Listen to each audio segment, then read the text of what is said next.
You know that feeling, right? That rush of excitement from something new, that little burst of happiness that just kind of fades away? Well, what if you could build something that lasts? A real, deep sense of well-being. That's exactly what we're talking about today. We're going to break down an amazing framework from Dr. Delphina JOYce Avali for creating sustainable joy. So here's our game plan. First, we're going to look at why just chasing happiness can feel like a trap. Then we'll get into the good stuff, the 4 pillars of joy. We'll dive into each one, and then this is the most important part. We'll wrap up with a super simple step you can start doing like right now. It's all about putting this stuff into action. All right, let's jump in. First, let's talk about the problem. Why does it so often feel like we're just running on a hamster wheel, trying to feel happy? Well, it all comes down to a cycle that I think you're going to recognize. I mean, really think about it. You buy something new, you have an awesome night out, someone gives you a great compliment, it feels amazing. But how long does that feeling really stick around for? A day? An hour? This right here is the core issue we're going to solve. And this is the key difference. You've got fleeting happiness on one side. It's temporary because it depends on something outside of you. But then on the other side, you have sustainable joy. And that's a whole different ballgame. It's this lasting state of well-being that you build from the inside out. It's kind of like the difference between a dandelion seed that just blows away in the wind and a huge oak tree with deep roots that stands strong no matter the weather. So, how in the world do we build that deep-rooted tree? Well, this framework gives us a solution, and it's built on a really simple but incredibly powerful foundation. The whole thing is just beautifully simple. It's all built on a foundation of just 4 key pillars. And these aren't like 4 separate things you have to go chase. No, they're all connected.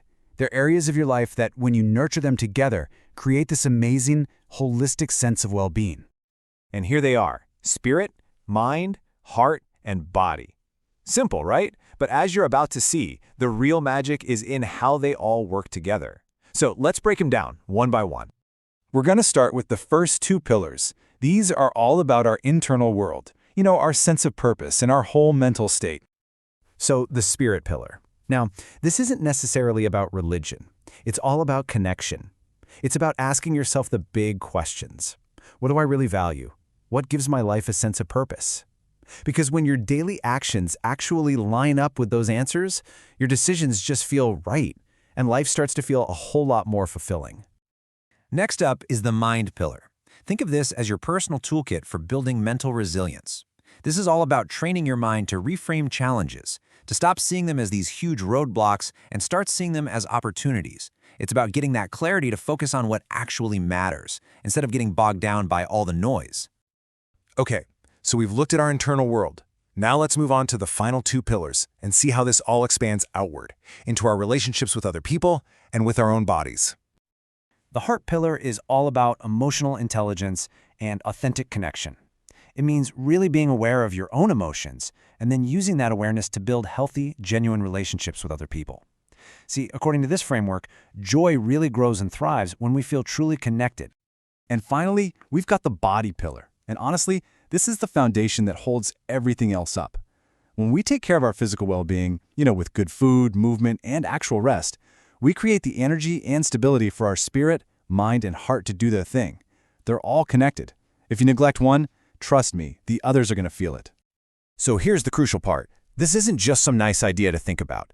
The whole point is to make it practical. So how do you actually start doing this stuff in your day-to-day life? It all starts with a super simple 3-step daily practice. Okay, first, just pause. Take 1 moment to check in with yourself. Second, notice. Just notice where your energy is going. Where do you feel drained? Where do you feel energized across those 4 pillars? And finally, choose. Just make one tiny, conscious choice that feeds one of those areas. That's it. Pause, notice, choose.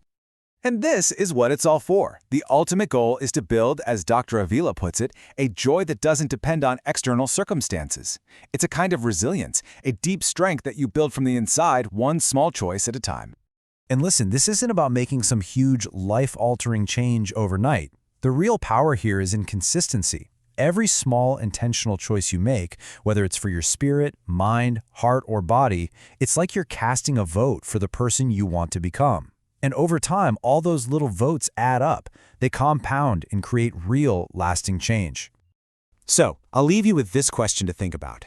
Just looking at those 4 pillars, Spirit, mind, heart, and body. What is one small choice you can make today to choose yourself?